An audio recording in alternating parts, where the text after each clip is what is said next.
ಕೋರ್ಟಿನಲ್ಲಿ ವಿಚ್ಛೇದನಕ್ಕೆ ಸಂಬಂಧಿಸಿದಂತೆ ವಾದೋಪವಾದಗಳು ನಡೀತಾ ಇರ್ತವೆ. ಅಷ್ಟರಲ್ಲೇ ಆ ಹೆಂಡತಿ ಒಂದು ಷರತ್ತನ್ನು ಹಾಕ್ತಾಳೆ. ನನ್ನದೊಂದು ಸಣ್ಣ ವಿನಂತಿ ಏನಂದ್ರೆ, ನಾನು ಡೈವರ್ಸ್ ಪಡೆಯೋ ಮೊದಲು ನನ್ನ ಗಂಡನೊಂದಿಗೆ ಒಂದು ರಾತ್ರಿ ಕಳೆಯೋದಕ್ಕೆ ಬಯಸ್ತೇನೆ ಅಂತ. ಆ ಷರತ್ತನ್ನು ಕೇಳಿ ಕೋರ್ಟಲ್ಲಿರೋ ಲಾಯರ್ಗಳು ಮತ್ತು ಕೋರ್ಟಲ್ಲಿದ್ದ ಜನರ ಜೊತೆ ಜಡ್ಜಿ ಕೂಡ ಶಾಕ್ ಆಗ್ತಾರೆ. ಫ್ರೆಂಡ್ಸ್, ವಿಡಿಯೋ ತುಂಬ ಚೆನ್ನಾಗಿರುತ್ತೆ. ಸ್ಕಿಪ್ ಮಾಡದೆ ಕೊನೆವರೆಗೂ ನೋಡಿ. ಖಂಡಿತವಾಗಿಯೂ ಲೈಕ್ ಮಾಡಿ, ಶೇರ್ ಮಾಡಿ, ನಮ್ಮ ಚಾನಲನ್ನು ಸಬ್ಸ್ಕ್ರೈಬ್ ಮಾಡ್ಕೊಳ್ಳಿ. ಬನ್ನಿ ಸ್ಟೋರಿ ಒಳಗೋಗೋಣ. ಒಂದು ಸಿಟಿನಲ್ಲಿ ಫ್ಯಾಮಿಲಿ ಕೋರ್ಟಲ್ಲಿ ನೀತಾ ಮತ್ತು ಅವಳ ಗಂಡ ಅರುಣ್ ಅವರ ಕುಟುಂಬದ ಸದಸ್ಯರೊಂದಿಗೆ ಸೇರಿರುತ್ತಾರೆ. ಅವರ ವಿಚ್ಛೇದನ ತೆಗೆದುಕೊಳ್ಳೋದಕ್ಕೆ, ಡೈವರ್ಸ್ ತೆಗೆದುಕೊಳ್ಳೋದಕ್ಕೆ ಕೊನೆಯ ದಿನಾಂಕ ಆಗಿದ್ದರಿಂದ ಕೋರ್ಟಲ್ಲಿ ನ್ಯಾಯಾಧೀಶರ ಮುಂದೆ ನಿಂತಿರ್ತಾರೆ. ಇನ್ನು ತಕ್ಷಣ ನ್ಯಾಯಾಧೀಶರು ವಿಚ್ಛೇದನಕ್ಕೆ ನೀನು ಒಪ್ತೀಯಾ ಅಂತೇಳಿ ಅರುಣ್ನನ್ನ ಕೇಳ್ತಾರೆ. ಅದಕ್ಕೆ ಅರುಣ್ ಮಾತಾಡ್ತಾ, ಸರ್, ನಾನು ವಿಚ್ಛೇದನಕ್ಕೆ ಒಪ್ತಾ ಇದ್ದೀನಿ ಅಂತ ಹೇಳ್ತಾನೆ. ಇನ್ನು ತಕ್ಷಣ ಜಡ್ಜ್ ಕೂಡ ಸರಿ ಅಂಥೇಳಿ ಎಳುತ್ತಾ ಆನಂತರ ನೀತಾಳನ್ನ ಪ್ರಶ್ನೆ ಮಾಡ್ತಾರೆ. ನೀನು ಕೂಡ ವಿಚ್ಛೇದನಕ್ಕೆ ಒಪ್ತೀಯಾ ನೀತಾ ಅಂತ ನ್ಯಾಯಾಧೀಶರು ಅಂದ್ರೆ ಜಡ್ಜ್ ಕೇಳ್ತಾರೆ. ಆದರೆ ನೀತಾ ಮಾತಾಡುತ್ತಾ, ನಾನು ವಿಚ್ಛೇದನಕ್ಕೆ ಒಪ್ಪುತ್ತಾ ಇದ್ದೀನಿ ಸರ್, ಆದರೆ ಅದಕ್ಕಿಂತ ಮೊದಲು ನನ್ನದೊಂದು ಸಣ್ಣ ರಿಕ್ವೆಸ್ಟ್ ಇದೆ.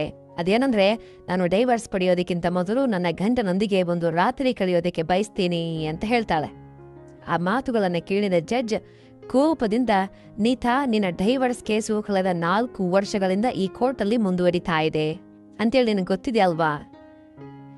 ಲಾಸ್ಟ್ ಟೈಮ್ ನಾನು ನಿನಗೆ 6 ತಿಂಗಳ ಸಮಯ ನೀಡಿದ್ದೆ. ಏನ್ ಹೇಳಿದ್ದೆ ನೆನಪಿದೆಯಾ ನಿನಗೆ? ನೀವಿಬ್ರು ಕೂಡ ಈ 6 ತಿಂಗಳು ಸರಿಯಾಗಿ ಯೋಚನೆ ಮಾಡಿ ನಿರ್ಧಾರ ತೆಗೆದುಕೊಳ್ಳಿ ಅಂತ ಹೇಳಿದ್ದೆ ಅಲ್ವಾ? ಆನಂತರ ನಿಮ್ಮ ವಿಚ್ಛೇದನ ಫಿಕ್ಸ್ ಆಗೋಗಿದೆ.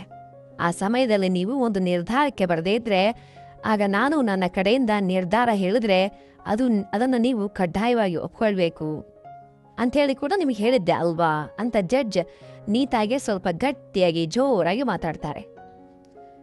ಆದರೆ ಜಡ್ಜ್ ಕೂಡ ಒಬ್ಬ ಮನುಷ್ಯನೇ ಆಗಿದ್ರಿಂದ ಅವರು ಕೂಡ ಒಬ್ಬ ಹೆಣ್ಣು ಮಗುವಿನ ತಂದೆ ಆಗಿರ್ತಾರಲ್ವಾ? ಅದಕ್ಕೆ ಅವರು ಮತ್ತೆ ಮನಸ್ಸಿನಲ್ಲಿ ಏನಂತೇಳಿ ಯೋಚನೆ ಮಾಡೋದಕ್ಕೆ ಶುರು ಮಾಡ್ತಾರೆ. ಯಾರಿಗೊತ್ತು, ಒಂದು ರಾತ್ರಿ ನೀತಾ ಕೇಳ್ತಾ ಇದ್ದಾಳೆ, ಈ ಒಂದು ರಾತ್ರಿಯಲ್ಲಿ ಏನಾದರೂ ಮ್ಯಾಜಿಕ್ ನಡೆದು ಈ ಇಬ್ಬರು ಕೂಡ ಮತ್ತೆ ಸೇರಿ ಬದುಕುತ್ತಾರೋ ಏನೋ ಅಂತ ಅನ್ಸುತ್ತೆ. ಇದರಿಂದ ಒಂದು ಜೋಡಿಯನ್ನ ಅನಗತ್ಯವಾಗಿ ಬೇರ್ಪಡಿಸಿದ್ದೆವು ಅನ್ನೋ ಫೀಲಿಂಗ್ ನನಗೂ ಇರೋದಿಲ್ಲ ಅಂಥೇಳಿ, ಸರಿ ನೀತಾ, ನೀನು ಬಯಸಿದಂತೆ ನೀನೇನ್ ಗಂಡನೊಂದಿಗೆ ಒಂದು ರಾತ್ರಿ ಇಡೀ ಕಲಿಬಹುದು ಅಂಥೇಳಿ ಆ ನಂತರ ಅವರು ಅರುಣ್ ಕಡೆ ತಿರುಗ್ತಾರೆ. ಅರುಣ್, ನಿನ್ನ ಹೆಂಡತಿ ಬಯಸಿದಂತೆ ನೀನು ಅವಳೊಂದಿಗೆ ಒಂದು ರಾತ್ರಿ ಕಲಿಬೇಕು. ಅಂದ್ರೆ ಇವತ್ತು ರಾತ್ರಿಯಿಂದ ನಾಳೆ ಬೆಳಗ್ಗೆವರೆಗೆ ನೀವಿಬ್ರು ಜೊತೆಯಲ್ಲಿ ಇರಬೇಕು. ಆದ ನಂತರ ನೀವಿಬ್ಬರು ಸೇರಿ ನಾಳೆ ಬೆಳಗ್ಗೆ 10 ಗಂಟೆಗೆ ಮತ್ತೆ ಕೋರ್ಟಲ್ಲಿ ಹಾಜರಾಗಬೇಕು ಅಂತ ಹೇಳ್ತಾರೆ. ಇನ್ನು ನಾಳೆಯೇ ನಿಮಗೆ ಕೇಸಿಗೆ ಸಂಬಂಧಿಸಿದಂತೆ ಒಂದು ಅಂತಿಮ ಫೈನಲ್ ನಿರ್ಧಾರ ಕೂಡ ತೆಗೆದುಕೊಳ್ಳೋಣ ಅಂತ ಹೇಳ್ತಾರೆ. ಇನ್ನು ನೀತಾ ತಂದೆ ತಾಯಿಗಳು ತಕ್ಷಣ ಜಡ್ಜ್ ಮುಂದೆ ಬಂದು ನೀತಾಳೊಂದಿಗೆ ಮಾತಾಡ್ತಾ, ಅಮ್ಮ, ನಿನಗೇನಾದ್ರೂ ಆಗಿದ್ಯಾ? ಈ ಸಮಯದಲ್ಲಿ ಯಾಕೆ ಇಂಥ ನಿರ್ಧಾರ ತೆಗೆದುಕೊಳ್ತಾ ಇದೆಯಾ ಅಂಥೇಳಿ ಅವಳಿಗೆ ತಿಳಿ ಹೇಳುವ ಪ್ರಯತ್ನ ಮಾಡ್ತಾರೆ. ಇದರಿಂದ ಜಡ್ಜ್ ಕೂಡ ನೀತಾ ತಂದೆ ತಾಯಿಗಳ ಮಾತುಗಳನ್ನು ಕೇಳಿ, ಇಷ್ಟು ದಿನ ನಿಮ್ಮ ಮಗಳು ನಿಮ್ಮೊಂದಿಗೆ ಇದ್ದಳಲ್ವೇ? ಈಗ ನೀವು ನಿಮ್ಮ ಮಗಳಿಗೆ ಇಂಥ ಮಾತುಗಳನ್ನು ಹೇಳುವ ಮೊದಲು, ಕೋರ್ಟಿಗೆ ಬರುವ ಮೊದಲೇ ಅವಳಿಗೆ ಎಲ್ಲವನ್ನು ಹೀಗೆ ವಿವರಿಸಿದ್ದರೆ ಈಗ ನಿಮ್ಮ ಮಗಳು ಈ ರೀತಿ ಮಾತಾಡ್ತಾ ಇರಲಿಲ್ಲ.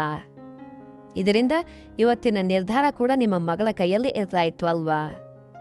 ಆದರೆ ಈಗ ಅವಳು ಆಲ್ರೆಡಿ ಒಂದು ನಿರ್ಧಾರ ತೆಗೆದುಕೊಂಡಿದ್ದಾಳೆ. ಆದ್ದರಿಂದ ತನ್ನ ಜೀವನವನ್ನು ಬದುಕಲು ಅವಳಿಗೆ ಎಲ್ಲ ಹಕ್ಕುಗಳು ಇವೆ. ಅವಳು ಬಯಸಿದಂತೆಯೇ ಅವಳು ಇವತ್ತು ತನ್ನ ಗಂಡನೊಂದಿಗೆ ಒಂದು ರಾತ್ರಿ ಕಲಿಬಹುದು. ಇದರಲ್ಲಿ ಜೋಕ್ ಮಾಡಿಕೊಳ್ಳಲು ನಿಮಗೆ ಯಾವುದೇ ಹಕ್ಕಿಲ್ಲ ಅಂತ ಹೇಳ್ತಾರೆ. ಇನ್ನು ಜಡ್ಜ್ ಅವರ ಮಾತುಗಳನ್ನು ಕೇಳಿದ ನಂತರ ಅವಳ ತಂದೆ ತಾಯಿ ಕೂಡ ಮೌನವಾಗಿ ಉಳಿದು ಬಿಡ್ತಾರೆ. ಇನ್ನು ಆನಂತರ ನೀತಾ ಕೋರ್ಟಿನಿಂದ ಹೊರಗೆ ಬರ್ತಾಳೆ. ಅವಳ ಗಂಡ ಅರುಣ್ ಕೂಡ ಕೋರ್ಟ್ನಿಂದ ಹೊರಗೆ ಬರ್ತಾನೆ. ಇದರಿಂದ ನೀತಾ ಅರುಣ್ ಹತ್ರ ಹೋಗಿ, ಜಡ್ಜ್ ಅವ್ರು ಹೇಳಿದ್ದು ನಿಮಗೆ ನೆನಪಿದೆ ಅಲ್ವಾ? ಇವತ್ತಿನ ರಾತ್ರಿ ನಾವಿಬ್ರು ಸೇರಿ ಕಲಿಬೇಕು. ಇಲ್ಲದೇ ಇದ್ರೆ ಅದು ಜಡ್ಜ್ ಅವರ ಆದೇಶವನ್ನ ಉಲ್ಲಂಘಿಸಿದಂತಾಗುತ್ತೆ. ದಯವಿಟ್ಟು ಇದು ನೆನಪಿಟ್ಕೊಳ್ಳಿ ಅಂತ ಹೇಳ್ತಾಳೆ. ಇನ್ನು ನೀತಾಳ ಮಾತುಗಳನ್ನ ಕೇಳಿ ಅರುಣ್ ಕೂಡ, ಸರಿ, ಹಾಗಾದ್ರೆ ನಾನಂತೂ ನಿನ್ನನ್ನ ನಮ್ಮ ಮನೆಗೆ ಮಾತ್ರ ಕರೆದುಕೊಂಡು ಹೋಗೋದಿಲ್ಲ ಅಂತ ಹೇಳ್ತಾನೆ. ಇದರಿಂದ ನೀತಾ ಮಾತಾಡ್ತಾ, ನಾನು ಕೂಡ ನಿಮ್ಮ ಮನೆಗೆ ಏನೋ ಬರೋದಿಲ್ಲ, ಅಂದರೆ ನಿಮ್ಮ ಮನೆಗೇನೋ ಬರೋದಿಲ್ಲ ಬಿಡಿ ಮಹಾಪ್ರಭು, ಯಾಕಷ್ಟೊಂದು ಭಯ? ಬದಲಾಗಿ ಈ ದಿನ ರಾತ್ರಿ ನಾವು ಯಾವುದಾದ್ರೂ ಒಂದು ಹೋಟೆಲ್ನಲ್ಲಿ ಒಂದು ರೂಮ್ ತಗೊಂಡು ಇರೋಣ ಅಂತ ಹೇಳ್ತಾಳೆ. ನಾನು ಯಾವುದಾದ್ರೂ ಹೋಟೆಲ್ನಲ್ಲಿ ರೂಮ್ ಬುಕ್ ಮಾಡಿ ನಿಮಗೆ ಫೋನ್ ಮಾಡ್ತೀನಿ, ಯಾವ ಹೋಟೆಲಿಗೆ ಬರಬೇಕು ಅಂತ ಹೇಳ್ತೀನಿ. ನೀವು ಅಲ್ಲಿಗೆ ಬಂದು ಬಿಡಿ ಅಷ್ಟು ಸಾಕು ಅಂತ ಹೇಳ್ತಾಳೆ.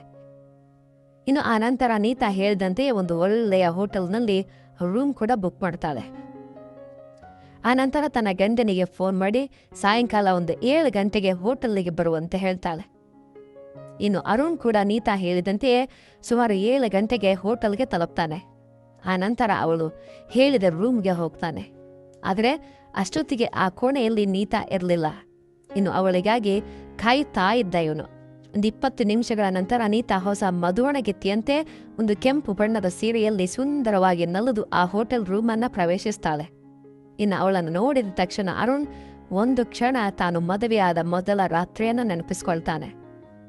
ಆದರೆ ಮತ್ತೆ ತನ್ನ ಮುಖವನ್ನು ಬದಲಾಯಿಸಿಕೊಂಡು ಎಂತಹ ಫೀಲಿಂಗ್ಸ್ ಇಲ್ಲದಂತೆ, ಯಾವುದೇ ಫೀಲಿಂಗ್ಸ್ ಇಲ್ಲದಂತೆ ನೀತಾಳನ್ನು ನೋಡ್ತಾ ಇರ್ತಾನೆ. ಯಾವುದೇ ಫೀಲಿಂಗ್ಸ್ ಹೊರಗೆ ಕಾಣಿಸದಂತೆ ನೀತಾಳನ್ನು ನೋಡದೆ ತನ್ನ ಮುಖವನ್ನು ಪಕ್ಕಕ್ಕೆ ತಿರುಗಿಸ್ಕೊಳ್ತಾನೆ. ಆದರೆ ನೀತಾ ಮಾತ್ರ ಅವನ ಪಕ್ಕಕ್ಕೆ ಬಂದು ಕೂತ್ಕೊಂತಾಳೆ. ಆ ನಂತರ ಅವಳು ತನ್ನ ಗಂಡನೊಂದಿಗೆ ನೀವು ಆರಾಮಿಗಿದ್ದೀರಾ ಅಂತ ಕೇಳ್ತಾಳೆ. ಇನ್ನು ಅವಳ ಮಾತುಗಳನ್ನು ಕೇಳಿ ಕೂಡ ಅರುಣ್ ಯಾವುದೇ ಸಮಾಧಾನ ಅಂದರೆ ಉತ್ತರ ಹೇಳಲಿಲ್ಲ. ಇದರಿಂದ ನೀತಾ ಅವಳಿಗೆ ಇನ್ನಷ್ಟು ಹತ್ತಿರ ಬಂದು ಕೂತ್ಕೊಂತಾಳೆ. ಇನ್ನು ಅರುಣ್ ಏನೋ ಅವಳಿಗೆ ಉತ್ತರ ನೀಡದಿದ್ರು ಅವಳಿಂದ ಇನ್ನಷ್ಟು ದೂರ ಸೆರೆದು ಒಂದು ಕಡೆ ಕೂತ್ಕೊಂಡ್ಬಿಡ್ತಾನೆ. ಆಮೇಲೆ ನೀತಾ ಅವನ ಹೆಗಲ ಮೇಲೆ ಕೈಯನ್ನು ಹಾಕಿ ಅವನ ಕಿವಿಯಲ್ಲಿ ಇವತ್ತು ರಾತ್ರಿ ಇಡೀ ನಿಮ್ಮ ಇಷ್ಟ ಬಂದಂತೆ ನೀವು ಮಾಡ್ಕೊಳ್ಳಿ ಅಂತ ಹೇಳ್ತಾಳೆ. ನೀವು ಏನು ಬೇಕಾದರೂ ಮಾಡ್ಬೋದು, ಈ ದಿನ ನೀವು ಏನು ಮಾಡಿದ್ರೂ ಕೂಡ ನಾನು ಬೇಡ ಅಂತ ಹೇಳೋದಿಲ್ಲ ಅಂತ ಹೇಳ್ತಾಳೆ. ಆದರೆ ನೀತಾ ಹೇಳಿದ ಮಾತುಗಳನ್ನು ಕೇಳಿ ಅರುಣ್ ಅವನ ಕಿವಿಗಳಿಗೆ ಏನೂ ಕೇಳಿಸದಂತೆ ವರ್ತಿಸ್ತಾನೆ. ಅವನು ನಿರ್ಜೀವವಾಗಿ ಹಾಗೆಯೇ ಕುಳಿತು ಬಿಟ್ಟಿರ್ತಾನೆ. ಆದರೆ ನೀತಾ ಮಾತ್ರ ಅದಕ್ಕೆ ಭಿನ್ನವಾಗಿ ವರ್ತಿಸ್ತಿರ್ತಾಳೆ. ಅವಳು ಒಳ್ಳೆಯ ರೊಮ್ಯಾಂಟಿಕ್ ಮೂಡ್ನಲ್ಲಿ ಅರುಣ್ ಜೊತೆ ಮಾತಾಡ್ತಾ ಇರ್ತಾಳೆ. ಆದರೆ ಅರುಣ್ ಮಾತ್ರ ಅವಳೊಂದಿಗೆ ಮಾತಾಡೋದಕ್ಕೆ ಏನೇನೂ ಇಷ್ಟಪಡೋದಿಲ್ಲ. ಇದರಿಂದ ನೀತಾ ತಾನೇ ಮುತುವರ್ಜಿ ವಹಿಸಿ ಅರುಣ್ನ ಕೈಗಳನ್ನು ತನ್ನ ಕೈಯೊಳಗೆ ತೆಗೆದುಕೊಳ್ಳೋದಕ್ಕೆ ಪ್ರಯತ್ನಿಸ್ತಾಳೆ. ಇನ್ನು ಅದನ್ನು ನೋಡಿದ ಅರುಣ್ ತಕ್ಷಣ ಎದ್ದು ನಿಂತು ಅವಳಿಂದ ದೂರ ಸರಿತಾನೆ. ಆಮೇಲೆ ಕೋಪದಿಂದ ಇದಕ್ಕೋಸ್ಕರ ನೀನು ಈ ದಿನ ಕೋರ್ಟ್ನಲ್ಲಿ ಜಡ್ಜ್ ಮುಂದೆ ನನ್ನೊಂದಿಗೆ ಒಂದು ರಾತ್ರಿ ಕಳೆಯಬೇಕು ಅಂತಂದಿದ್ದು ಅಂತ ಕೇಳ್ತಾನೆ. ನೀನು ಹೀಗೆ ಯೋಚನೆ ಮಾಡ್ತಾ ಇದೆಯಾ ಅಂತ ನನಗೆ ಮುಂಚೆನೇ ತಿಳಿದಿದ್ರೆ ನಾನು ಇಲ್ಲಿಗೆ ಬರ್ತಾ ಇರಲಿಲ್ಲ. ಯಾಕಂದರೆ ನಿನ್ನೊಂದಿಗೆ ಸಂಬಂಧ ಇಟ್ಕೊಳ್ಳುವ ಆಸೆ ನನಗೆ ಕಿಂಚಿತ್ತೂ ಇಲ್ಲ ಅಂತ ಹೇಳ್ತಾನೆ ಅರುಣ್. ಆದರೆ ಅರುಣ್ ಮಾತಾಡಿದ ಮಾತುಗಳನ್ನೆಲ್ಲ ಕೇಳ್ತಾ ಇದ್ರು ನೀತಾಗೆ ಅಸಲಿಗೆ ಸ್ವಲ್ಪವೂ ಕೋಪ ಬರಲಿಲ್ಲ.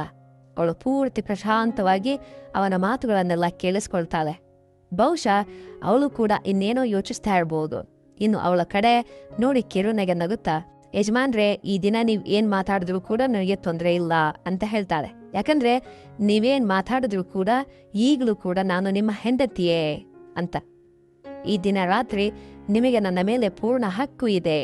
ನೀವು ನನ್ನೊಂದಿಗೆ ನಿಮ್ಮ ಇಷ್ಟ ಬಂದಂತೆ ಕಲಿಬಹುದು ಈ ರಾತ್ರಿ. ನೀವೇನ್ ಮಾಡಿದ್ರು ಕೂಡ ನಾನು ಇಲ್ಲ ಅಂತ ಹೇಳೋದಿಲ್ಲ ಅಂತ ಹೇಳ್ತಾಳೆ. ಆದರೆ ನೀತಾಳ ಮಾತುಗಳನ್ನ ಕೇಳಿ ಅರುಣ್ಗೆ ಇನ್ನಷ್ಟು ಕೋಪ ಬಂತು. ತಕ್ಷಣ ಅವನು ಮಾತಾಡ್ತಾ, ನಿನ್ನ ಉದ್ದೇಶ ಏನು ಅಂತ ಕೇಳ್ತಾನೆ. ನನ್ನನ್ನು ಇಲ್ಲಿಗೆ ಯಾಕೆ ಬರೋದಕ್ಕೆ ಹೇಳ್ದೆ? ಒಂದು ರಾತ್ರಿ ನನ್ನೊಂದಿಗೆ ನೀನು ಯಾಕೆ ಜೊತೆಯಾಗಿರ್ಬೇಕು ಅಂತ ಅನ್ಕೊಂಡಿದ್ಯೋ? ನಿನ್ನ ಅಸಲಿ ಉದ್ದೇಶ ಏನು ಅಂತ ನೇರವಾಗಿ ಹೇಳು ಅಂತ ಪ್ರಶ್ನೆನ ಮಾಡ್ತಾನೆ. ನಿನಗೆ ಸಡನ್ ಆಗಿ ಈ ದಿನವೇ ನನ್ನೊಂದಿಗೆ ಟೈಮ್ ಸ್ಪೆಂಡ್ ಮಾಡಬೇಕು ಅಂತ ಯಾಕೆ ಅನ್ನಿಸ್ತು?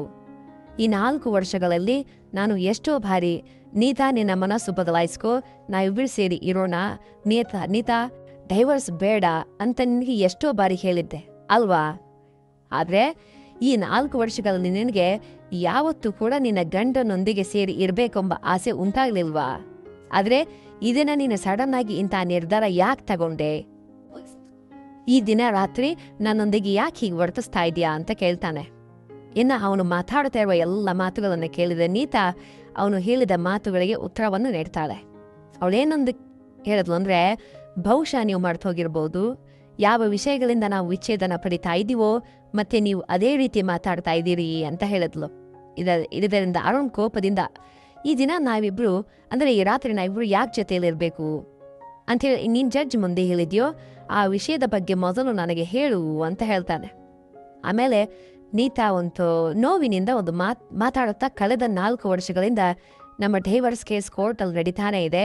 ಆದರೆ ಕಳೆದ 3 ವರ್ಷಗಳಿಂದ ನೀವು ನನ್ನೊಂದಿಗೆ ಡೈವರ್ಸ್ ಬೇಡ ಅಂತ ಜಡ್ಜ್ ಮುಂದೆ ಹೇಳ್ತಾನೆ ಇದ್ದೀರಿ. ಆದರೆ ಕೊನೆ ಬಾರಿ ನಾವು 6 ತಿಂಗಳ ಹಿಂದೆ ಕೋರ್ಟಲ್ಲಿ ಭೇಟಿಯಾದಾಗ ನೀವು ಜಡ್ಜ್ ಮುಂದೆ ಡೈವರ್ಸ್ ಬೇಕು ಅಂತ ಕೇಳಿದ್ರಿ. ಅಂದ್ರೆ ನಿಮಗೂ ನನ್ನಿಂದ ಬೇರ್ಪಟ್ಟು ಬದುಕಬೇಕು ಅಂತನೋ ಆಸೆ ಸತ್ತು ಹೋಯ್ತಾ ಅಂತ ಪ್ರಶ್ನೆಯನ್ನ ಮಾಡ್ತಾಳೆ. ಇನ್ನು ನೀತಾ ಮಾತಾಡಿದ ಮಾತುಗಳೆಲ್ಲ ಮೌನವಾಗಿ ಕೇಳಿದ ಅರುಣ್ ಅವಳಿಗೆ ಏನು ಅಂತ ಉತ್ತರ ಹೇಳಿದ್ನಂದ್ರೆ, ನೀತಾ, ಬಹುಶಃ ನೀನು ಮರೆತು ಹೋಗಿರಬಹುದು. ಯಾವ ವಿಷಯಗಳಿಂದ ನಾವು ವಿಚ್ಛೇದನ ಪಡಿತಾ ಇದ್ದೀವೋ ಆ ವಿಷಯದ ಬಗ್ಗೆ ನೀನು ಯಾವತ್ತೂ ಕೂಡ ನಾನು ನಿನಗೆ ಹತ್ತಿರವಾಗಬೇಕು, ನಿನ್ನೊಂದಿಗೆ ಪ್ರೀತಿಯಿಂದ ಇರಬೇಕು ಅಂತ ಅಂದುಕೊಂಡಾಗಲೆಲ್ಲ ನನ್ನೊಂದಿಗೆ ಈ ವಿಷಯದ ಮೇಲೆಯೇ ಜಗಳ ಮಾಡ್ತಾ ಇರ್ತೀಯ, ನನ್ನನ್ನು ಪ್ರತಿ ಬಾರಿ ಹಂಗಿಸ್ತಾ ಇರ್ತೀಯ. ಕೇವಲ ನಿನ್ನೊಂದಿಗೆ ಶಾರೀರಿಕ ಸಂಬಂಧಿಕ ಇಟ್ಟುಕೊಳ್ಳುವುದಕ್ಕೆ ನಾನು ನಿನ್ನೊಂದಿಗೆ ಚೆನ್ನಾಗಿ ಮಾತಾಡ್ತಾ ಇದ್ದೇನೆ ಅಂತೇಳಿ ಆಕ್ಟಿಂಗ್ ಮಾಡ್ತಾ ಇದ್ದೇನೆ ಅಂತೇಳಿ ನನ್ನನ್ನು ಯಾವತ್ತೂ ಕೂಡ ಅವಮಾನಿಸ್ತಾಲೇ ಇದ್ದೆ. ನಾನು ಆಫೀಸ್ನಲ್ಲಿ ಬ್ಯುಸಿಯಾಗಿದ್ದಾಗಲೆಲ್ಲ ನೀನು ನನ್ನನ್ನು ಸರಿಯಾಗಿ ಗಮನಿಸ್ತಾ ಇರಲಿಲ್ಲ ಅಂತ ನನ್ನೊಂದಿಗೆ ಜಗಳ ಮಾಡಿದೆ. ತಪ್ಪ, ನಾನು ನಿನ್ನ ಪ್ರತಿ ಅಗತ್ಯವನ್ನು ಪೂರೈಸೋದಕ್ಕೆ ಕಷ್ಟಪಡ್ತಾ ಇದ್ದೀನಿ ಅಂತಂದ ವಿಷಯವನ್ನು ಮಾತ್ರ ಮರೆತುಬಿಟ್ಟೆ. ನಿನ್ನೊಂದಿಗೆ ಪ್ರೀತಿಯಿಂದ ಮಾತಾಡಿದ್ರೆ ಮಾತ್ರ ನಿನ್ನ ಮೇಲೆ ಇಷ್ಟ ಇದೆ ಅಂತರ್ಥ ಅಲ್ವಾ? ಇಬ್ಬರ ಜೀವನ ಚೆನ್ನಾಗಿರೋದಕ್ಕೆ ನಾನು ಆಫೀಸ್ನಲ್ಲಿ ಕಷ್ಟಪಡ್ತಾ ಇದ್ದೀನಿ ಅಂತನ್ನ ವಿಷಯ ಮರೆತು ನಿನ್ನೊಂದಿಗೆ ಯಾವತ್ತೂ ಟೈಮ್ ಸ್ಪೆಂಡ್ ಮಾಡ್ತಾ ಇಲ್ಲ ಅಂಥೇಳಿ ನನ್ನ ಮೇಲೆ ಮುನಿಸಿಕೊಂಡು ನಿನ್ನ ತವರಿಗೆ ಹೊರಟು ಹೋದೆ. ಹೀಗೆ ಎಷ್ಟೋ ಸಣ್ಣ ಸಣ್ಣ ವಿಷಯಗಳಿಗೆ ನನ್ನೊಂದಿಗೆ ಎಷ್ಟೋ ಬಾರಿ ಜಗಳ ಆಡಿದ್ಯಾ. ಇನ್ನು ಆ ಮಾತುಗಳನ್ನೆಲ್ಲ ಕೇಳಿದ ನೀತಾ ಆ ಹಳೆಯ ವಿಷಯಗಳದೆಲ್ಲದರ ಬಗ್ಗೆ ಈಗ ನಿಮ್ಮೊಂದಿಗೆ ನಾನು ಜಗಳ ಆಡೋದಕ್ಕೆ ಇಷ್ಟ ಇಲ್ಲ. ನಾನು ಇವತ್ತು ನಿಮ್ಮೊಂದಿಗೆ ಸೇರಿ ಮಾತಾಡಬೇಕಂದುಕೊಂಡ ವಿಷಯ ಬೇರೆ ಇದೆ ಅಂತ ಹೇಳಿದ್ಲು. ಯಾಕಂದ್ರೆ ನೀತಾಗೆ ತನ್ನ ಗಂಡನ ನಡವಳಿಕೆ ಹೇಗಿರುತ್ತೆ ಅಂತೇಳಿ ಚೆನ್ನಾಗಿ ಗೊತ್ತು. ಇನ್ನು ತಕ್ಷಣ ನೀತಾ ಅರುಣ್ ಕಡೆ ನೋಡುತ್ತಾ, ಬಹುಶಃ ಈ ಪ್ರಪಂಚದಲ್ಲಿ ನಿನ್ನಂಥ ವ್ಯಕ್ತಿ ಯಾರೂ ಇರುವುದಿಲ್ಲವೇನೋ, ಯಾಕಂದ್ರೆ ನನ್ನಂಥ ಸುಂದರವಾದ ವಯಸ್ಸಿನಲ್ಲಿರುವ ಹುಡುಗಿ, ಅದು ಕೂಡ ನಿಮ್ಮ ಹೆಂಡತಿ, ನಿಮ್ಮುಂದೆ ಇಷ್ಟು ಸುಂದರವಾಗಿ ರೆಡಿಯಾಗಿ ನೀವು ಏನ್ ಮಾಡಿದ್ರು ಎಲ್ಲದಕ್ಕೂ ಸಿದ್ಧ ಅಂತ ಹೇಳ್ತಾ ಇದ್ರು, ನೀವು ಏನೇನೋ ಕಾರಣಗಳನ್ನ ಹೇಳಿ ನನ್ನಿಂದ ದೂರ ಇದ್ದೀರಿ. ನಿಮಗೆ ನಿಜವಾಗಿಯೂ ನನ್ನ ಮೇಲೆ ಪ್ರೀತಿ ಅಂತನ್ನೋದು ಪೂರ್ತಿಯಾಗಿ ಸತ್ತು ಹೋಗಿದೆ ಅಂಥೇಳಿ ನನಗೆ ಅರ್ಥ ಆಗ್ತಾ ಇದೆ ಅಂತ ಹೇಳ್ತಾಳೆ. ಇನ್ನು ಅವಳು ಮಾತಾಡಿದ ಮಾತುಗಳನ್ನು ಕೇಳಿದ ಅರುಣ್ ಮತ್ತೊಮ್ಮೆ ಅವಳಿಗೆ ಸ್ಪಷ್ಟವಾಗಿ ಹೇಳ್ದ, ನಾನು ನಿನಗೆ ಆಲ್ರೆಡಿ ಹೇಳಿದ್ದೆ ಅಲ್ವಾ, ನಿನ್ನೊಂದಿಗೆ ಇನ್ನು ಮುಂದೆ ಎಂತಹ ರಿಲೇಷನ್ ಇಟ್ಕೊಳ್ಳುವ ಉದ್ದೇಶ ನನಗಿಲ್ಲ ಅಂತ. ಯಾಕಂದ್ರೆ ನೀನು ಮರೆತು ಹೋಗಿರ್ಬೋದು, ನಿನಗೆ ನೆನಪಿಲ್ಲದೆ ಇದ್ರೆ ನನ್ನನ್ನು ನೆನಪು ಮಾಡೋದಕ್ಕೆ ಹೇಳ್ತ್ಯಾ?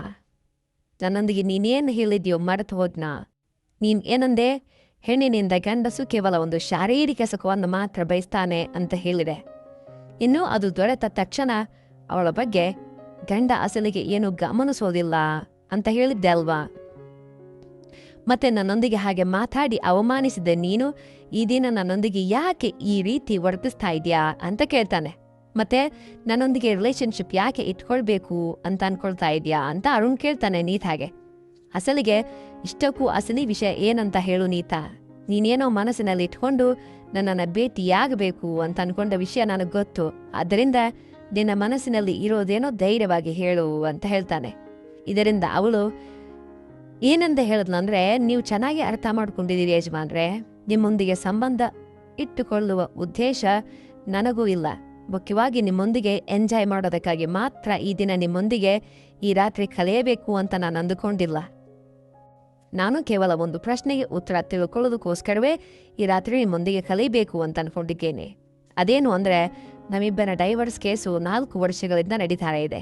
3 ವರ್ಷಗಳಿಂದ ಪ್ರತಿ ಬಾರಿ ಜಡ್ಜ್ ಮುಂದೆ ನನಗೆ ಡೈವರ್ಸ್ ಬೇಡವೆನ್ನುತ್ತಾ ನೀವೇ ಈ ಕೇಸನ್ನು ಇಲ್ಲಿವರೆಗೂ ತಂದಿದ್ರಿ. ಆದರೆ ಕೊನೆಯದಾಗಿ ನಾವು 6 ತಿಂಗಳ ಹಿಂದೆ ಕೋರ್ಟಲ್ಲಿ ಭೇಟಿಯಾದಾಗ ನೀವು ಜಡ್ಜ್ ಮುಂದೆ ನಾನು ಕೂಡ ವಿಚ್ಛೇದನಕ್ಕೆ ಸಿದ್ಧ ಸಾರ್ ಅಂತ ಹೇಳಿದ್ರಿ.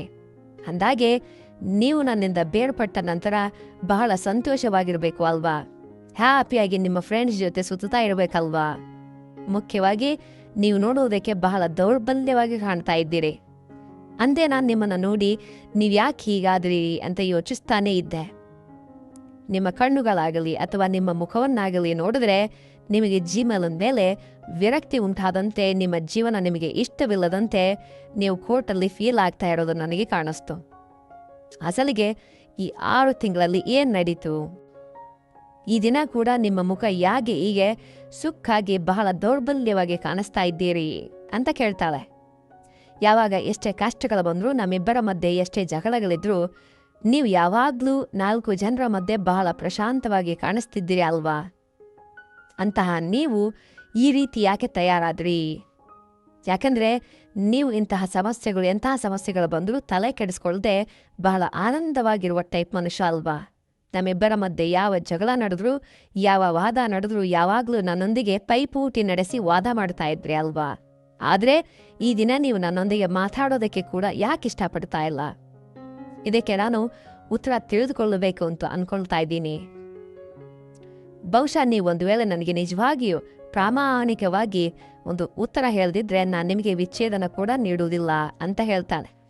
ಅವಳ ಮಾತುಗಳನ್ನ ಕೇಳಿದ ಅರುಣ್ ಸ್ವಲ್ಪ ಆಶ್ಚರ್ಯಪಟ್ಟು ಏನಂದು ಹೇಳೋದಂದ್ರೆ, ನೀನು ನನಗೆ ಡೈವರ್ಸ್ ನೀಡಿದ್ರು ನೀಡದೇ ಇದ್ರು ಇನ್ನೇನು ಕೆಲವು ತಿಂಗಳಲ್ಲಿ ಅಥವಾ 1 ವರ್ಷದೊಳಗೆ ನಿನ್ನ ಬಿಟ್ಟು ನಾನು ಪೂರ್ತಿಯಾಗಿ ದೂರ ಹೋಗ್ತಾ ಇದ್ದೀನಿ.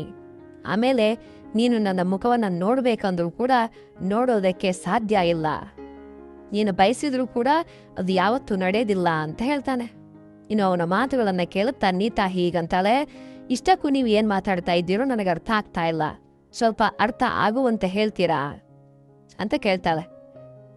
ಅಸಲಿ ವಿಷಯ ಏನು? ನಮ್ಮ ಮದುವೆ ಆದಾಗಿನಿಂದ ಇಲ್ಲಿವರೆಗೂ ಕೂಡ ನಿಮ್ಮ ಹೃದಯದಲ್ಲಿ ಯಾವತ್ತಾದರೂ ಸರಿ ನೀವು ನಿಜವಾಗಿಯೂ ನನ್ನನ್ನು ಪ್ರೀತಿಸಿದ್ರೆ ಈ ದಿನ ಖಂಡಿತವಾಗಿಯೂ ನೀವು ಅಸಲಿ ನಿಜವೇನು ಅಂತ ಖಂಡಿತವಾಗಿಯೂ ಹೇಳಲೇಬೇಕು ಅಂತ ಕೇಳ್ತಾಳೆ. ಇದರಿಂದ ನೀತಾ ಮಾತುಗಳನ್ನ ಕೇಳಿದ ಅರುಣ್ ಹೃದಯ ಕೂಡ ಸ್ವಲ್ಪ ಕರಗಿತು. ಯಾಕಂದ್ರೆ ಅವಳ ಕಣ್ಣಿನಿಂದ ಅಷ್ಟರಲ್ಲೇ ಕಣ್ಣೀರು ಸುರಿಯೋದಕ್ಕೆ ಆರಂಭ ಆಗಿರೋದನ್ನ ಅರುಣ್ ಗಮನಿಸ್ತಾ ಇದ್ದ. ಇನ್ನು ಅವಳ ಅಳುವನ್ನ ನೋಡಿ ಅರುಣ್ ಕೂಡ ಕರಗಿ ಹೋಗಿ ಅಸಲಿ ನಿಜವನ್ನ ಕೇಳೋದಕ್ಕೆ ಶುರು ಮಾಡ್ದ. ನಾವು ಕೊನೆಯ ಬಾರಿ ಕೋರ್ಟಲ್ಲಿ ಭೇಟಿಯಾದಾಗ ಅಂದ್ರೆ 6 ತಿಂಗಳ ಹಿಂದೆ ನಿನಗೆ ನೆನಪಿದೆ ಅಲ್ವಾ? ಅದಕ್ಕೆ 2-3 ದಿನಗಳ ಮುಂಚೆ ನನಗೆ ಅಕಸ್ಮಾತ್ ಆಗಿ ಹೊಟ್ಟೆಯಲ್ಲಿ ನೋವು ಬಂತು. ಆಮೇಲೆ ನಾನು ಹಾಸ್ಪಿಟಲ್ಗೆ ಚೆಕಪ್ ಮಾಡಿಸ್ಕೊಳ್ಳೋದಕ್ಕೆ ಹೋದೆ. ನಾನು ಪೂರ್ತಿ ಚೆಕಪ್ ಮಾಡಿಸ್ಕೊಂಡ ಮೇಲೆ ಹೊರಬಿದ್ದ ವಿಷಯ ಏನಂದ್ರೆ ನನಗೆ ಸ್ಟಮಕ್ ಕ್ಯಾನ್ಸರ್ ಇದೆ ಅಂತ ತಿಳಿದು ಬಂತು. ಬಹುಶಃ ಈಗ ನಾನು 6 ತಿಂಗಳು ಅಥವಾ 1 ವರ್ಷಕ್ಕಿಂತ ಹೆಚ್ಚು ದಿನ ಬದುಕೋದಿಲ್ಲ ಅಂತ ಡಾಕ್ಟರ್ ಹೇಳಿಬಿಟ್ಟಿದ್ದಾರೆ. ಈಗ ನನ್ನೆಂದಿಗೆ ಸೇರಿದ್ದರೂ ಅಥವಾ ನಮಗೆ ಮಕ್ಕಳಿದ್ರೂ ಕೂಡ ನನಗೆ ಬದುಕಬೇಕು ಅಂತ ಒಂದು ಆಸೆ ಇರ್ತಾ ಇತ್ತು. ಆದರೆ ಈಗ ನನ್ನ ಜೀವನದಲ್ಲಿ ನನಗೆ ಎಂತಹ ಗುರಿಯಾಗಲಿ ಜವಾಬ್ದಾರಿಯಾಗಲಿ ಇಲ್ಲ. ಅದಕ್ಕೆ ಈಗ ನನ್ನ ಜೀವನದ ಮೇಲೆ ಕೂಡ ನನಗೆ ಪ್ರೀತಿ ಅನ್ನೋದು ಪೂರ್ತಿಯಾಗಿ ಹೋಯಿತು. ಈಗ ನಾನು ಕಳೆದುಕೊಳ್ಳೋದಕ್ಕೆ ನನ್ನ ಬಳಿ ಏನೂ ಇಲ್ಲ. ಆದ್ದರಿಂದ ನನಗೆ ಈ ಜೀವನದ ಮೇಲೆ ಪೂರ್ತಿ ಇಂಟ್ರೆಸ್ಟ್ ಹೋಗಿದೆ. ಇನ್ನು ನಾನು ಬದುಕಿದ್ರೂ ಎಂಥ ಪ್ರಯೋಜನ ಇಲ್ಲ ಅಂಥೇಳಿ ನನಗೆ ಅರ್ಥ ಆಗೋಯ್ತು. ನನ್ನ ಜೀವನದ ಮೇಲಿರೋ ಆಸೆಗಳನ್ನೆಲ್ಲವನ್ನ ಈಗಾಗಲೇ ಬಿಟ್ಟು ಕೊಟ್ಟಿದ್ದೇನೆ ಅಂಥೇಳಿ ಅರುಣ್ ಹೇಳ್ತಾನೆ. ತನ್ನ ಗಂಡನಿಗೆ ಕ್ಯಾನ್ಸರ್ ಅಂತ ತಿಳಿದ ತಕ್ಷಣ, ಅದು ಕೂಡ ಅವನ ಬಾಯಿಂದ ಕೇಳಿದ ತಕ್ಷಣ ನೀತಾ ಎಷ್ಟೋ ಭಾವೋದ್ವೇಗಕ್ಕೆ ಒಳಗಾಗ್ತಾಳೆ. ಅವಳ ಕಣ್ಣುಗಳಿಂದ ಕಣ್ಣೀರು ಬರೋದಕ್ಕೆ ಶುರುವಾಯಿತು. ಇದರಿಂದ ಅವಳು ಯೋಚಿಸೋದಕ್ಕೆ ಶುರು ಮಾಡಿದ್ಲು. ಯಾವ ಗಂಡನ ದೀರ್ಘಾಯುಷ್ಯಕ್ಕೋಸ್ಕರ ತಾನು ಮದುವೆಯಾದಾಗಿನಿಂದ ವಾರದಲ್ಲಿ 3-4 ದಿನ ಉಪವಾಸ ಇರ್ತಾ ಇದ್ಲೋ, ಆ ಉಪವಾಸಗಳು ಇರೋದ್ರಿಂದ ಅವನಿಗೆ ದೂರವಾಗಿದ್ದಾಗ ತನ್ನ ಗಂಡ ತನ್ನೊಂದಿಗೆ ಯಾವಾಗಲೂ ಜಗಳ ಆಡ್ತಾ ಇದ್ದ. ಈ ಉಪವಾಸಗಳು ಯಾಕೆ ನನ್ನನ್ನು ದೂರವಿಡಲೇ ಅಂತ ತನ್ನನ್ನು ದೂರ್ತಾ ಇದ್ಲು. ನನ್ನನ್ನು ದೂರ ಮಾಡೋದಕ್ಕೋಸ್ಕರ ಉಪವಾಸ ಮಾಡ್ತಾ ಇದೆಯಾ ಅಂತ ದೂರ್ತಾ ಇದ್ದ.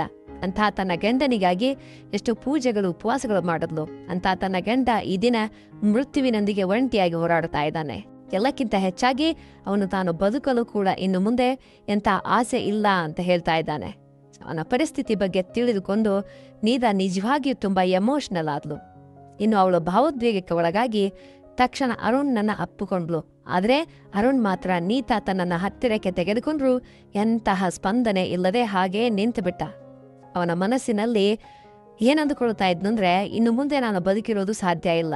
ಈಗ ಒಂದು ವೇಳೆ ನಾನು ಮತ್ತೆ ನೀತಾಳೊಂದಿಗೆ ಸ್ವಲ್ಪ ಪ್ರೀತಿಯಿಂದ ಇದ್ರು ಮತ್ತೆ ಅವಳ ಮನಸ್ಸು ಬದಲಾಗಿ ನನ್ನೊಂದಿಗೆ ಸೇರಿ ಇರಬೇಕು ಅಂತ ಅನ್ಕೊಂಡ್ರೆ ಜೀವಮಾನವಿಡೀ ನನ್ನನ್ನು ಮರೆಯದೇ ಇದ್ದ ಹಾಗೆ ತನ್ನ ಜೀವನವನ್ನು ಕೂಡ ಹಾಳು ಮಾಡಿಕೊಳ್ತಾಳೆ. ಅದಕ್ಕೆ ನೀತಾಳೊಂದಿಗೆ ಅರುಣ್ ಸ್ವಲ್ಪ ಕಠಿಣವಾಗಿ ವರ್ತಿಸ್ಬೇಕು ಅಂತ ಅನ್ಕೊಂತಾನೆ. ಅದಕ್ಕೆ ನೀತಾಳನ್ನ ದೂರ ತಳ್ಳಿ, ನೀತಾ ನೀನು ಕೇಳಿದ್ದಕ್ಕೆ ಸಮಾಧಾನ ನಾನು ನಿನಗೆ ಹೇಳಿದ್ದೇನೆ ಅಲ್ವಾ, ಅಂದ್ರೆ ಉತ್ತರ ಹೇಳಿದ್ದೀನಿ ಅಲ್ವಾ, ನೀನು ಯಾವುದನ್ನ ನನ್ನ ಹತ್ತಿರ ತಿಳ್ಕೊಳ್ಬೇಕಂತ ಬಯಸಿದ್ಯೋ ಆ ಪೂರ್ತಿ ವಿಷಯ ನಿನಗೆ ಅರ್ಥವಾಯ್ತಲ್ವಾ. ನಾನು ಯಾಕೆ ಸುಸ್ತಾಗಿದ್ದೀನಿ, ದೌರ್ಬಲ್ಯವಾಗಿದ್ದೇನೆ ಅಂತ ಕೂಡ ನೀನು ಹೇಳಿದ್ದೇನೆ ಅಲ್ವಾ. ಇನ್ನು ನನಗೆ ನಿನ್ನೊಂದಿಗೆ ಜೊತೆಯಾಗಿರುವ ಆಸಕ್ತಿ ಕೂಡ ಇಲ್ಲ. ಇನ್ನು ನನ್ನ ಜೀವನದಲ್ಲಿ ಮತ್ತೆ ನಿನ್ನೊಂದಿಗೆ ಜೊತೆಯಾಗಿರುವ ಅವಕಾಶ ಕೂಡ ಬರಲಿಕ್ಕಿಲ್ಲ ಅಂತ ಹೇಳ್ತಾನೆ. ನಿನಗೆ ನನ್ನ ಪರಿಸ್ಥಿತಿ ಅರ್ಥವಾಗಿದೆ, ಆದ್ದರಿಂದ ಇನ್ನು ನಾನು ಹೋಗ್ತಾ ಇದ್ದೀನಿ ಅಂತ ಹೇಳ್ತಾನೆ. ಇದರಿಂದ ತಕ್ಷಣ ನೀತಾ ಅರುಣ್ನ ಕೈಯನ್ನು ಹಿಡಿದುಕೊಂಡು, ನಿನಗೆ ಜಡ್ಜ್ ಅವರು ಹೇಳಿದ ಮಾತುಗಳು ನೆನಪಿಲ್ವಾ, ನೀವು ಬೆಳಗ್ಗೆವರೆಗೆ ನನ್ನೊಂದಿಗೆ ಇರಬೇಕು, ಆನಂತರ ನಿಮ್ಮ ಇಷ್ಟ ಅಂತ ಹೇಳ್ತಾಳೆ.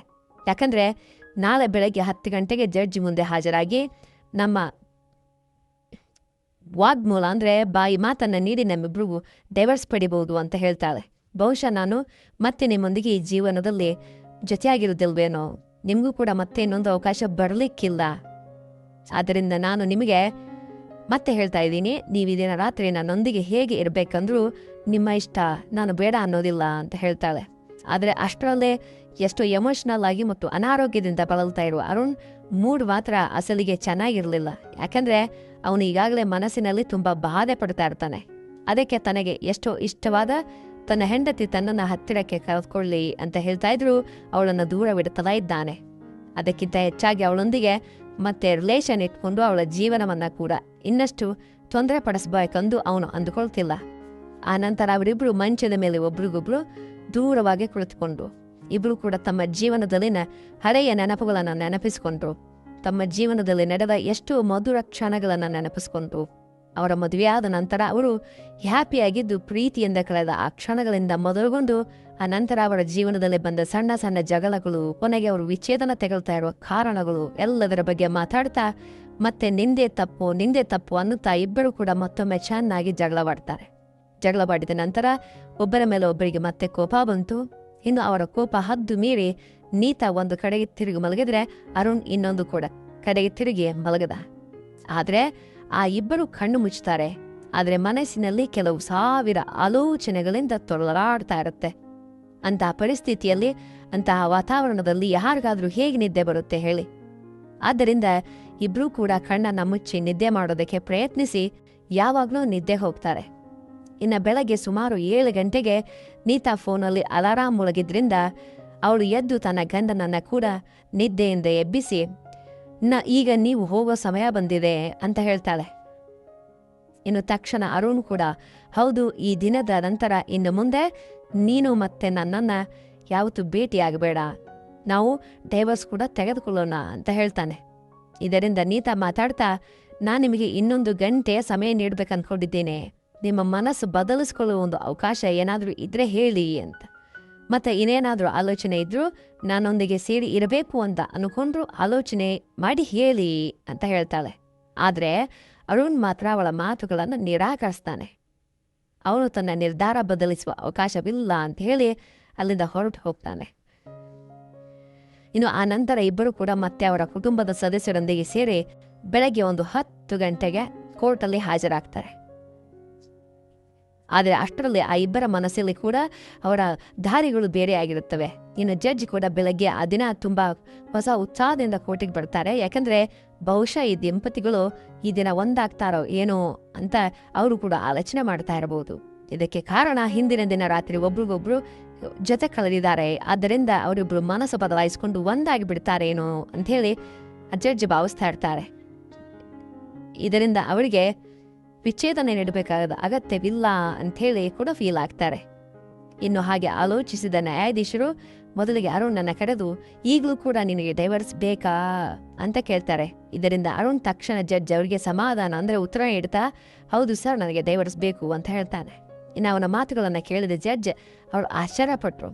ಇನ್ನು ಅವರ ಮನಸ್ಸಿನಲ್ಲಿ ಏನಂದುಕೊಳ್ತಾರಂದ್ರೆ 3 ವರ್ಷಗಳಿಂದ ಕೂಡ ವಿಚ್ಛೇದನ ಬೇಡವಂದ ಈ ವ್ಯಕ್ತಿ ಈ ದಿನ ಹೀಗೆ ಹೇಳಿದ್ದಾನೆಂದ್ರೆ ಖಂಡಿತವಾಗಿ ನೀತಾ ಕೂಡ ವಿಚ್ಛೇದನ ಬೇಕು ಅಂತ ಹೇಳೋದ್ರಲ್ಲಿ ಆಶ್ಚರ್ಯ ಏನಿದೆ ಅಂತ ಅನ್ಕೊಂಡು ಈ ಜೋಡಿಗೆ ವಿಚ್ಛೇದನವನ್ನು ನೀಡುವುದು ತಪ್ಪಿ ಬೇರೆ ದಾರಿ ಇಲ್ಲ ಅಂತ ಜಡ್ಜ್ ಅನ್ಕೊಂತಾರೆ. ಅನಂತರ ಅವರು ನೀತಾಳನ್ನ ಕೂಡ ಕರೆದು ನೀನು ಕೂಡ ಡೈವರ್ಸ್ ಬಯಸ್ತೀಯಾ ಅಂತ ಕೇಳ್ತಾರೆ. ಆದರೆ ನೀತಾ ಮಾತಾಡ್ತಾ ಸರ್, ನಾನು ನನ್ನ ಗಂಡನೊಂದಿಗೆ ಡೈವರ್ಸ್ ಪಡೀಬೇಕು ಅಂತ ಅನ್ಕೊಳ್ತಿಲ್ಲ, ನಾನು ಅವರೊಂದಿಗೆ ಸೇರಿ ಇರಬೇಕು ಅಂತ ಬಯಸ್ತಾ ಇದ್ದೀನಿ ಅಂತ ಹೇಳ್ತಾಳೆ. ಅವಳು ನನ್ನನ್ನು ತನ್ನ ಜೊತೆಗೆ ಇಟ್ಟುಕೊಳ್ಳದಿದ್ರು ಅಥವಾ ಬಲವಂತವಾಗಿ ಆದರೂ ಸರಿ, ಅವಳ ಮನೆಯಲ್ಲೇ ನಾನು ಇರ್ತೇನೆ. ಇನ್ನು ಮುಂದೆ ನಾನು ಅವರನ್ನು ಬಿಟ್ಟು ಎಲ್ಲಿಗೂ ಹೋಗೋದಿಲ್ಲ ಅಂತ ಹೇಳ್ತಾಳೆ. ಯಾಕಂದರೆ ಈ ದಿನ ನನ್ನ ಗಂಡ ಬಹಳ ಬಾಧಕರಾದ ಪರಿಸ್ಥಿತಿ ಇದ್ದಾರೆ, ಅಂದರೆ ನೋವಲ್ಲಿದ್ದಾರೆ.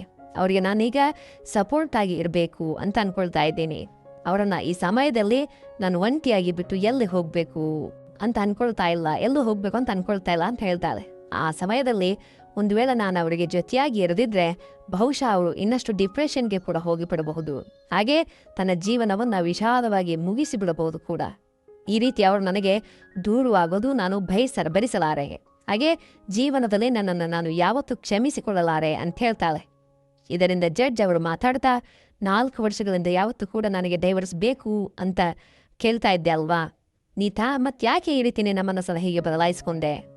ಅಸಲಿಗೆ ನಿನ್ನ ಗಂಡ ಹೆಣ್ಣಿಗೆ ಬಂದ ಸಮಸ್ಯೆ ಏನು ಅಂತ ಪ್ರಶ್ನೆಯನ್ನೇ ಕೇಳ್ತಾರೆ. ಇನ್ನು ತಕ್ಷಣ ನೀತಾ ಏನಂತ ಹೇಳೋದಂದ್ರೆ, ಜಡ್ಜ್ ಅವರು ಈ 2 ದಿನಗಳಲ್ಲಿ ನಾನು ಯಾವುದನ್ನು ನನ್ನ ಕಣ್ಣುಗಳಿಂದ ನೋಡಿದ್ದೇನೋ, ಬಹುಶಃ ನನ್ನ ಜೀವನದಲ್ಲಿ ಯಾವತ್ತೂ ಕೂಡ ನಾನು ಇಂತಹ ಪರಿಸ್ಥಿತಿ ಎದುರಿಸಲಿಲ್ಲ. ಅದಕ್ಕೆ ಈಗ ನಾನು ನನ್ನ ನಿರ್ಧಾರವನ್ನು ಬದಲಾಯಿಸಿಕೊಂಡಿದ್ದೇನೆ. ಅಸಲಿ ವಿಷಯ ಏನಂದ್ರೆ, ನನ್ನ ಗಂಡ ಸ್ಟಮಕ್ ಕ್ಯಾನ್ಸರ್ನಿಂದ ಬಳಲ್ತಾ ಇದ್ದಾರೆ. ಈ ವಿಷಾದದ ಸಮಯದಲ್ಲಿ ನಾನು ಅವರಿಗೆ ಜೊತೆಯಾಗಿ ಇರಬೇಕು ಅಂತ ಅನ್ಕೊಳ್ತಾ ಇದ್ದೀನಿ. ಆನಂತರ ಏನ್ ನಡೆದ್ರೂ ಕೂಡ ನನಗೆ ಪರವಾಗಿಲ್ಲ ಅಂತ ಹೇಳಿದ್ಲು. ಇನ್ನು ನೀತಾಳ ಮಾತುಗಳನ್ನು ಕೇಳಿದ ತಕ್ಷಣ ಅವಳ ತಂದೆ ತಾಯಿಗಳು ಕೋಪದಿಂದ ಅವಳ ಹತ್ರ ಬಂದು, ನೀತಾ ನಿನ್ಗೇನಾದ್ರೂ ತಲೆ ಕೆಟ್ಟಿದ್ಯಾ? ಅವನಿಗೆ ಕ್ಯಾನ್ಸರ್ ಇದೆ ಅಂತ ತಿಳಿದು ಕೂಡ, ಇನ್ನೇನು ಕೆಲವು ದಿನಗಳಲ್ಲಿ ಅವನು ಸತ್ತು ಹೋಗ್ತಾನೆ ಅಂತ ತಿಳಿದ್ರೂ ಕೂಡ ನೀನು ಮತ್ತೆ ಅರುಣ್ ಜೊತೆ ಸೇರಿ ಇರಬೇಕು ಅಂತ ಬಯಸ್ತಾ ಇದ್ಯಾ? ತಾಯಿ, ನೀನ್ ಯಾಕೆ ನಿನ್ನ ಜೀವನವನ್ನು ಹಾಳು ಮಾಡ್ಕೊಳ್ಬೇಕು ಅಂತ ಅನ್ಕೊಳ್ತಾ ಇದ್ಯಾ? ಹೀಗಿದ್ರೂ ಡೈವರ್ಸನ್ನು ತೆಗೆದುಕೊಳ್ಳಬೇಕು ಅಂತ ನಿರ್ಧಾರ ಮಾಡಿದ್ಯಾ ಅಲ್ವಾ? ನಿನ್ನ ಜೀವನವನ್ನು ವ್ಯರ್ಥ ಮಾಡ್ಕೊಳ್ಬೇಡಮ್ಮ. ನಿನಗೆ ನಾವು ಮತ್ತೆ ಒಬ್ಬ ಒಳ್ಳೆ ವ್ಯಕ್ತಿಯನ್ನ ನೋಡಿ ಮತ್ತೊಂದು ಮದುವೆ ಮಾಡ್ತೀವಿ ಅಂತ ಹೇಳಿದ್ರು. ಆದರೆ ನೀತಾ ತನ್ನ ತಂದೆ ತಾಯಿಗಳ ಮಾತುಗಳನ್ನು ಪೂರ್ತಿಯಾಗಿ ತಿರಸ್ಕರಿಸ್ತಾಳೆ. ಇನ್ನು ಮುಂದೆ ನಾನು ನನ್ನ ಗಂಡನೊಂದಿಗೆ ಸೇರಿ ಬದುಕಬೇಕು ಅಂತ ಅನ್ಕೊಂಡಿದ್ದೇನೆ ಅಂತ ಹೇಳ್ತಾಳೆ. ಈ ದಿನ ಒಂದು ವೇಳೆ ನಾನು ಮತ್ತೆ ನನ್ನ ಗಂಡನೊಂದಿಗೆ ಸೇರಿ ಅವರ ಮನೆಗೆ ಹೋಗದೇ ಇದ್ರೆ, ಬಹುಶಃ ನನ್ನ ಜೀವನ ಪರ್ಯಂತ ಕೂಡ ನಾನು ಈ ದಿನವನ್ನ ಯಾವತ್ತೂ ಕೂಡ ಮರೆಯಲಾರೆ, ನನ್ನನ್ನು ನಾನು ಕ್ಷಮಿಸಿಕೊಳ್ಳಲಾರೆ ಅಂತ ಹೇಳ್ತಾಳೆ. ಆದ್ದರಿಂದ ದಯವಿಟ್ಟು ಅಪ್ಪ ಅಮ್ಮ ನನ್ನನ್ನು ಈ ದಿನ ಮಾತ್ರ ತಡಿಬೇಡಿ, ನಾನು ಅವರೊಂದಿಗೆ ಹೋಗಬೇಕು ಅಂತ ಅನ್ಕೊಂಡಿದ್ದೀನಿ ಅಂತ ಹೇಳ್ತಾಳೆ. ತನ್ನ ಹೆಂಡತಿಯ ಮಾತುಗಳನ್ನು ಕೇಳಿ ಅರುಣ್ ಕೂಡ ಕಣ್ಣೀರು ಹಾಕ್ತಾನೆ. ಅವನು ಕುರ್ಚಿಯಲ್ಲಿ ಕೂತು ಅಳೋದಕ್ಕೆ ಶುರು ಮಾಡ್ತಾನೆ. ಇನ್ನು ಆ ನಂತರ ನೀತಾ ಕೂಡ ಅರುಣ್ ಹತ್ತಿರ ಹೋಗಿ, ಏನ್ರಿ ನೀವು ಅಳಬೇಡಿ, ನಾನು ನಿಮ್ಮ ಮೇಲೆ ಮರುಕದಿಂದ ಅಂದರೆ ಕರುಣೆಯಿಂದ ಅಲ್ಲ, ನಿಮ್ಮ ಮೇಲೆ ಪ್ರೀತಿಯಿಂದಲೇ ನಿಮ್ಮೊಂದಿಗೆ ಸೇರಿ ಇರಬೇಕು ಅಂತ ಬಯಸ್ತಿರೋದಾಗಿ ಹೇಳ್ತಾಳೆ. ನೀವು ನಿನ್ನೆ ರಾತ್ರಿ ಏನು ಹೇಳಿದಿರಿ ನೆನಪಿದೆ ಅಲ್ವಾ? ನಾನು ಬದುಕಿರೋದಕ್ಕೆ ನನಗಂತೂ ಯಾವುದೇ ಆಸೆ ಅಥವಾ ಗುರಿ ಇಲ್ಲ ಅಂತ ಹೇಳಿದ್ರಿ ಅಲ್ವಾ?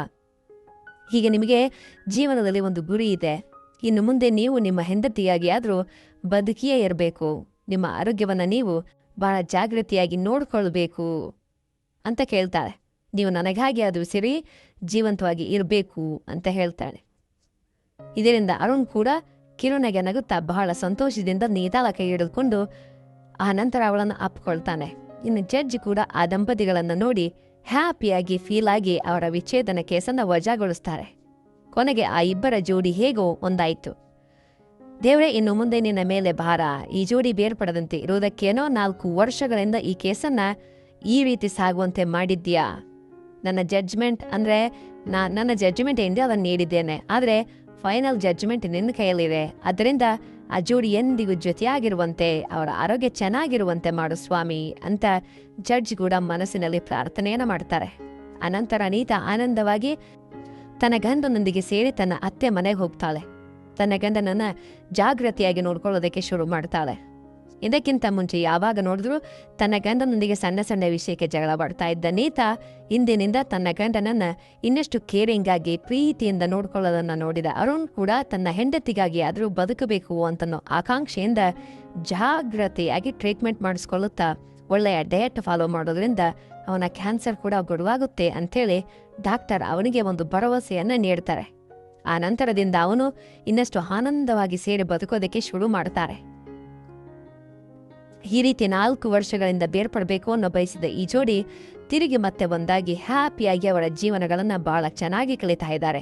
ನೋಡಿದ್ರಲ್ಲ ಫ್ರೆಂಡ್ಸ್, ನೀತಾ ಎಂಬ ಹುಡುಗಿಯ ಜೀವನದಲ್ಲಿ ನಡೆದ ಈ ಘಟನೆಯ ಬಗ್ಗೆ ಮತ್ತು ಈ ಘಟನೆಯ ಮೇಲೆ ನಿಮ್ಮ ಅಭಿಪ್ರಾಯವೇನು?